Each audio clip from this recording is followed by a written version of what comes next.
Hello my dear friends, how are you? I hope you are fine. Welcome to my channel Law Scholars and Legal Issues. I am Advocate Vanita. I am presenting here again with another important topic that is related to Specific Relief Act MCQ Part 2. In the last lecture of this series, I have uploaded 20 objective questions. In today's lecture, we will discuss 15 questions.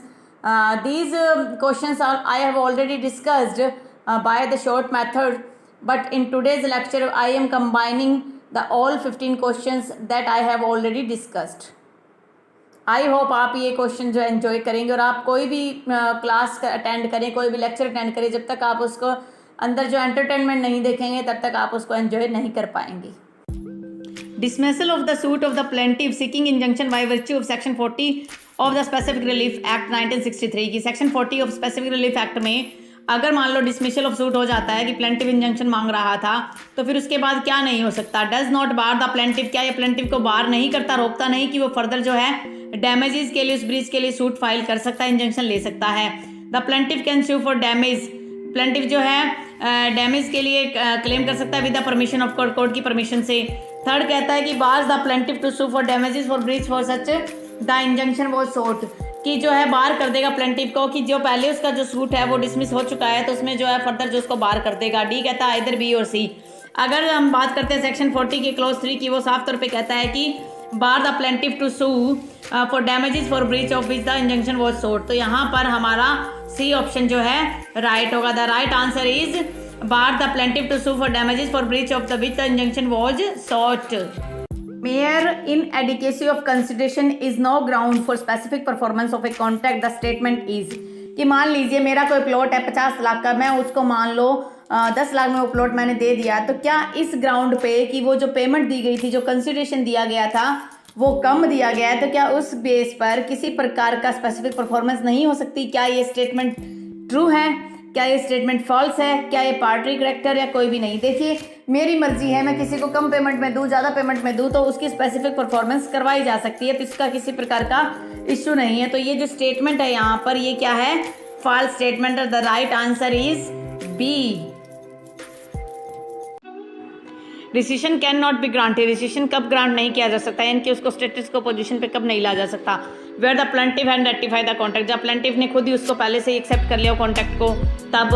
Where there is a valid contract, अगर valid contract है तो उसमें resign करने की जरूरत ही नहीं है. Where the third party have acquired any interest under the contract, या मान लो थर्ड पार्टी ने कोई भी उसमें से उस कॉन्ट्रैक्ट के थ्रू कोई इंटरेस्ट ले लिया हो उस मामले में. ऑल ऑफ द अबव, या सारे के सारे चीज़. तो हमारा यहाँ पर राइट आंसर हो जाएगा all of the above. Recession can not be granted, recession कब ग्रांट नहीं किया जाएगा?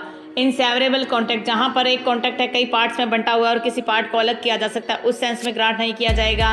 ठीक है. Where the restriction of original position not possible, जहाँ पर मान लो अब कॉन्ट्रैक्ट कोई ऐसी चीज़ का था, कुछ प्रोडक्ट आगे बेचना था और उस प्रोडक्ट का आगे यूज़ कर लिया गया, तो उस प्रोडक्ट को हम ओरिजिनल पोजीशन में नहीं ला जा सकते, तो उस टाइम रेस्ट्रिक्शन ग्रांट नहीं होगा. जहाँ पर कॉन्ट्रैक्ट खुद दोनों पार्टियों में से उन्होंने रेक्टिफाई कर लिया, कबूल कर लिया, तो ग्रांट नहीं किया जाएगा. तो राइट आंसर हो जाएगा हमारा ऑल ऑफ द अबव.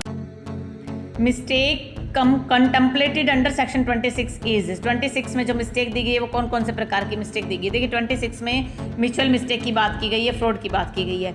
जब म्यूचुअल मिस्टेक के अंदर तो देखो ए पॉइंट म्यूचुअल मिस्टेक है, दोनों की मिस्टेक हुई. बायलैटरल का मतलब होता है वो भी दोनों की ही मिस्टेक हुई है. Mistake in framing of the instrument, instrument को फ्रेम, जो कॉन्ट्रैक्ट है उसको फ्रेम करने में मिस्टेक की गई है. जब भी कोई कॉन्ट्रैक्ट फ्रेम होगा तो उसमें दो पार्टीज होती है, तो यानी कि दोनों पार्टी की तरफ से मिस्टेक हुई है. तो यहाँ पर तीनों के तीनों ऑप्शन जो है वो राइट ऑप्शन है, तो हमारा आंसर हो जाएगा all of the above. Remedy of rescission of contract, rescission क्या होता है? रेसिशन का मतलब होता है कैंसिल करना एक तरीके से, लेकिन एक कैंसलेशन में क्या होगा? स्टेटस को पोजीशन आ जाएगी, जो कॉन्ट्रैक्ट करने से पहले जो पोजीशन थी उस पोजीशन पे आ जाएंगी, उसमें वो कॉन्ट्रैक्ट को रिसाइन करके फ्रेश कॉन्ट्रैक्ट तैयार कर सकते हैं. Remedy of rescission of contract is the same as specific performance के बराबर की चीज़ है ये, या ये ऑपोजिट है, या स्पेसिफिक परफॉर्मेंस पर इसका कोई इफेक्ट नहीं पड़ता, ये परफॉर्मेंस में ईजी करता है. सबसे पहली चीज़, अगर स्पेसिफिक परफॉर्मेंस हो जाता तो हमें उसे ना तो रेस्ट्रिक्शन करने की जरूरत रहती, तो यहाँ पर ये क्या हो जाएगा? ऑपोजिट टर्म हो जाएगी, is opposite of specific performance. The right answer हो जाएगा हमारा यहाँ पर B. Remedy of rectification available under section 26 relates to, जो रेमेडी होती है रेक्टिफिकेशन की 26 में जो मिलती है. रेक्टिफिकेशन का मतलब क्या होता है? चेंज करना. जो भी कॉन्ट्रैक्ट है उसमें कुछ गलती हो गई है फ्रॉड की वजह से, उसमें कुछ चेंज करना जरूरी हो जाता है, तो उसे रेक्टिफिकेशन बोला जाता है. तो उसमें किस चीज़ कौन सी चीज़ है? जब हम सेक्शन 26 रेक्टिफिकेशन की बात करते हैं उसमें फ्रॉड और म्यूचुअल मिस्टेक की बात करते हैं। तो यहाँ पर क्या आएगा? Mistake in expression of contact only, जहाँ आपने कॉन्टैक्ट को एक्सप्रेस करने में मिस्टेक कर दी थी। The contact itself, the formation of A contact भी उसकी मिस्टेक ही गलत थी, इनकी वो कॉन्टैक्ट ही गलत था। या matters which were overlooked by, जो मैटर ऐसे थे कुछ कॉन्टैक्ट में जिसको पार्टी की तरह नहीं देखा गया।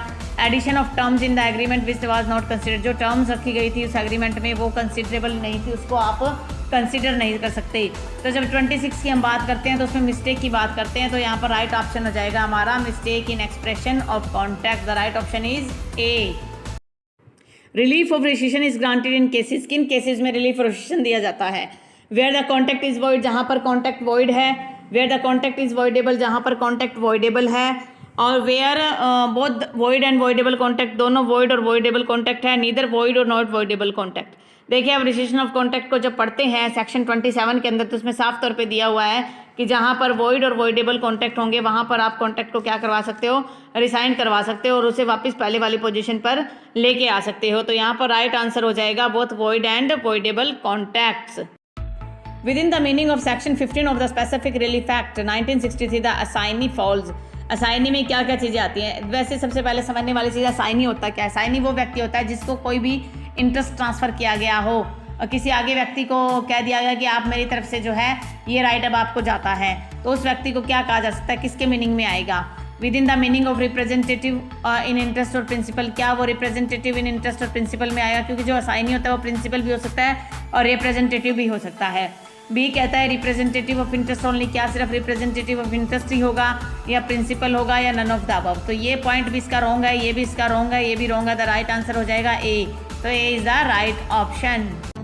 इन case of specific performance of part of contact the purchaser, जो सेक्शन 12 बात करता है ना part of specific performance of part of contract की, तो उसकी बात कर रहा है कि जब पार्ट परफॉर्मेंस करवाना है किसी कॉन्टैक्ट का, तो उसमें क्या वो रेलिंक्विश कर सकता है अपने क्लेम को फर्दर परफॉर्मेंस के लिए और उसका रिमेनिंग पार्ट ऑफ कॉन्टैक्ट के लिए, और उसका जो राइट टू कंपनसेशन उसमें बनता है, या मे नॉट रेलिवेंट, या वो अपने उस क्लेम को जो पार्ट परफॉर्मेंस है उसके जो क्लेम को वो कहीं क्लेम भी नहीं कर सकता और रेलिंक्विश भी नहीं कर सकता और उसके पास कंपनसेशन का राइट नहीं होगा। क्या specific performance part of contract की पॉसिबल ही नहीं है, या फिर नन ऑफ द। देखिए सबसे पहले तो स्पेसिफिक परफॉर्मेंस पार्ट कॉन्टैक्ट की पॉसिबल होती है, तो कह रहा है कि किस कॉन्टैक्ट में जो ये जो सी पॉइंट है ये भी रॉन्ग है, डी पॉइंट भी नहीं है, बी रेलिंक्विश नहीं कर सकता, ये चीज़ भी गलत है। क्योंकि जब हम सेक्शन 12 की बात करते हैं, सेक्शन 12 के जो था उसका थर्ड क्लोज जो है उसका बी पार्ट का जो सेकंड क्लोज है उसमें ये बात कही गई है कि वो रेलिंक्विश कर सकता है अपने क्लेम को फर्दर परफॉर्मेंस के लिए, और उसका जो रिमेनिंग पार्ट जो बच जाता है कॉन्ट्रैक्ट का उसके लिए वो क्या कर सकता है? कंपनसेशन डिमांड कर सकता है। तो राइट ऑप्शन हो जाएगा हमारा ए।